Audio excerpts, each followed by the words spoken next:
Welcome back. In this time together, I want to teach two poses. One moves into the next one quite nicely, and we'll partner it with an oil that will help inspire us in the pose, particularly the second pose.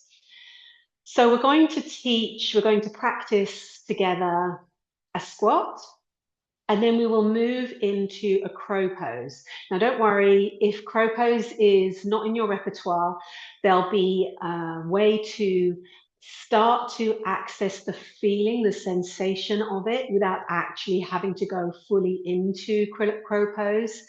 I'll walk you through each step. So just take it slowly, gently, and always work within the the boundaries of your body while still being brave and courageous.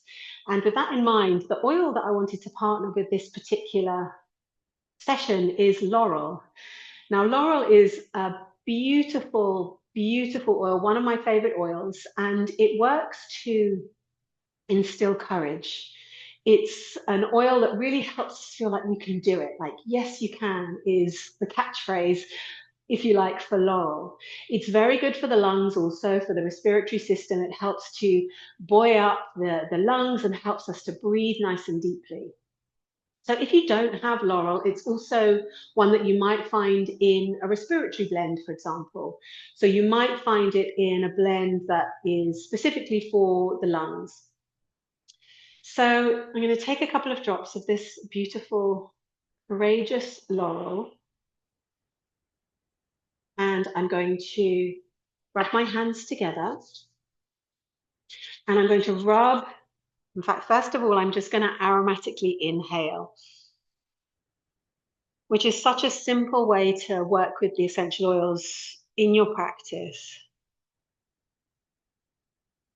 3 deep breaths to inspire confidence, to inspire courage in me for a pose that some people often find very challenging and out of reach. I'm going to rub a little bit on my chest as well so that I continue to have the aroma. And then first of all, let's come into a squat pose to help us find our foundation. So taking your feet wide, you can have your feet turned out. You can rest your heels on a blanket as I'm doing. You can bring your feet a little bit more parallel if a squat position is really accessible for you.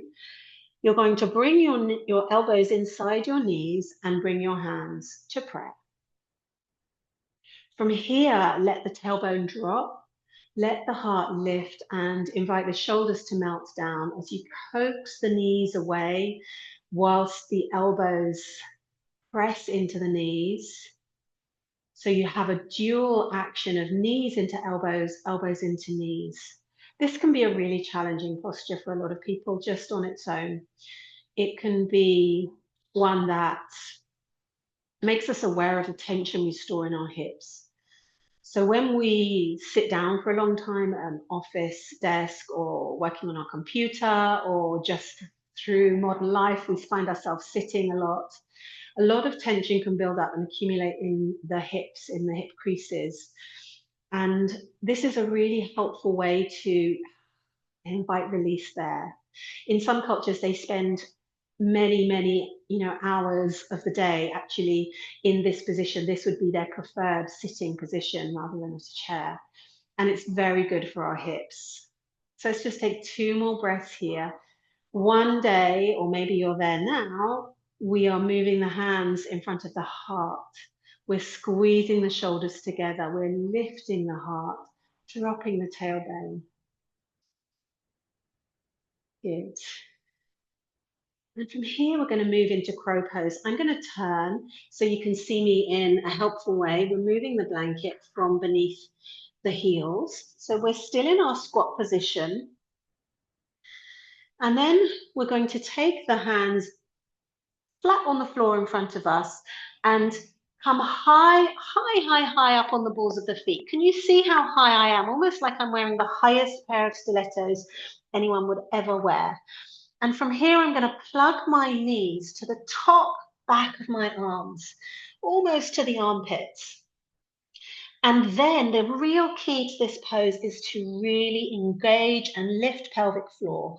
Now, looking forwards is the final piece. Often we dump our gaze down, and then all that happens is we sort of can feel like we're going to do a roly-poly. But when we're looking forwards, the energy is going forwards, and the intention is to lift the toes. So you might just rock back and forwards here, lifting the toes, really engaging and lifting your pelvic floor whilst looking forwards. This might be your first journey into crow pose. It might be you find you can lift one foot, place it back down. It might be that you can lift the second foot, place it back down. It might be that you find you can lift both feet. It might be that you can touch your toes. It might be that you can lift, lift, lift even higher with the feet. Coming back to your squat when you are complete. So this is a pose to practice. This is one that takes some time. This is one that is, it requires some courage, because the fear is that the face will drop down. Whereas when we are really lifting the pelvic floor, let's just do it once more together. So we have hands planted down, rock high up on the balls of the feet with your seat very high, knees plug right to the top of the armpits.